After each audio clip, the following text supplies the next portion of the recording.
네, 여러분 안녕하세요. 노과장TV입니다. 자, 오늘은 얼마 전에 제 유튜브 채널에 댓글을 남겨주신 고등학교 3학년 분, 현재 입시를 준비하시고 대학 진학을 계획하고 계신 구독자분께서 남겨주신 질문에 대한 답변이기도 합니다. 실제 기계공학과를 현재 진학을 고려를 하고 계시고요. 그리고 기계공학과를 졸업을 했을 때 건설회사에서 실제적으로 어떤 일을 하게 되는지, 그리고 건설회사가 왜 토목과 건축공학이 아닌 기계공학과를 또 채용을 해야 되는지 대한 부분을 댓글로 남겨주신 분이 계셨습니다. 사실 현재 대한민국에서 저희가 고등학교 3학년에 대학으로 진학 시에는 저희가 어떤 전공을 택했을 때 나중에 어떤 회사에서 어떤 직무로 일을 하게 되는지에 대한 정보가 많이 없습니다. 그러다 보니 이런 부분에 대해서 궁금증이 발생이 될 수밖에 없고요. 그리고 많은 분들이 대학 진학을 선택을 하실 때 결국은 대학 4학년, 4년이라는 기간이 향후 좋은 회사에 취업을 해서 내가 원하는 일을 할 수 있는 준비 과정을 하기 위한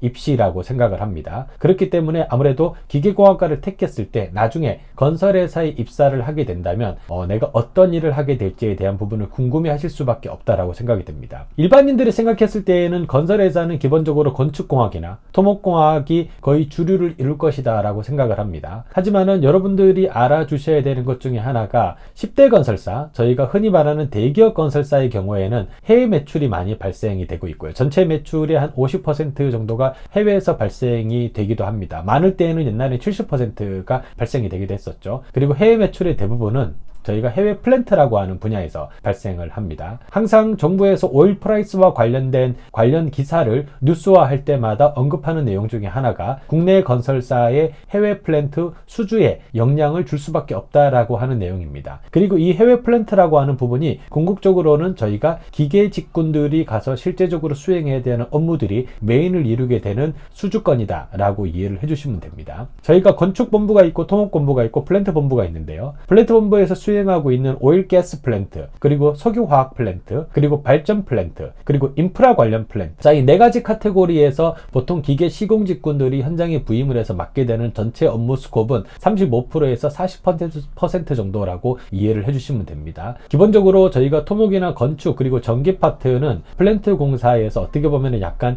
지원 업무의 역할을 띠고 있고요. 궁극적으로는 우리가 주기기를 구매해서 현장에 설치까지 하고 모든 배관 작업을 완료하는 것은 기계 직군들이 실제적으로 현장에서 기계 시공이나 배관 시공 업무를 진행을 하면서 맡게 되는 업무입니다. 그렇기 때문에 보통 해외 플랜트를 담당하고 있는 현대건설이라든가 또는 대림산업, 지금은 DLENC이죠. 그리고 삼성물산 같은 회사의 해외 플랜트 현장의 소장 직군들은 보통 기계 직군에서 많이 나오고 있습니다.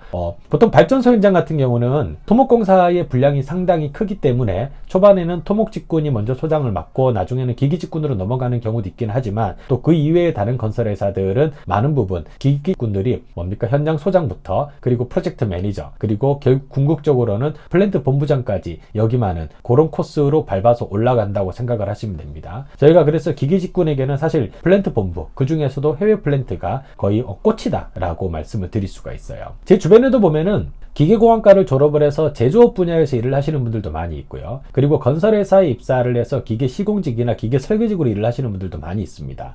사실 제조업이냐 건설업이냐에 따라 가지고 만족도의 차이는 개인마다 의견 차이가 있습니다. 현재는 국내 건축 시장이 호황이었다가 지금 약간 불황기로 접어들고 있습니다. 그렇기 때문에 많은 분들이 건설사가 불황인데 지금 건설사 쪽으로 입사를 하는 것은 좀 안 좋지 않냐, 미래 성장 동력이 낮지 않냐 라고 얘기를 하십니다. 하지만 궁극적으로 보았을 때는 현재 레고랜드 PF 사태나 이런 것들은 단기적으로 지나가는 조그만 파도일 뿐이다 라고 말씀을 드릴 수가 있을 것 같습니다. 그 심각한 월 프라이스 파동이 있을 때에도 해외 플랜트가 잠시 몇 년 주춤거리긴 했지만 궁극적으로 최근에 들어서는 해외 플랜트 산업이 다시금 살아나고 있고, 그리고 사우디 아람코라든가 카타르 또는 쿠웨이트 석유공사와 같은 메인 클라이언트들이 발주하는 물량이 지속적으로 늘어나고 있는 상황이기도 합니다. 그렇기 때문에 여러분들이 현재 대학을 졸업하시고 나중에 회사에 입사하실 시즌이 되었을 때까지라도 뭡니까? 해외 플랜트라든가 기계 직군들이 건설회사에 와서 할 수 있는 일은 여전히 많을 것이고 넘칠 것이다 라는 말씀을 드리고 싶어요. 자, 오늘 이 영상은 기본적으로 이제 막 대학을 각 졸업하시고 취업을 준비하시는 분들보다는 이제 기계 전공이라는 것을 택하여 나중에 건설사 쪽에 취업을 생각하시는 분들께 과연 왔을 때 어떤 일을 하게 되는지에 대한 부분을 설명을 드리기 위해서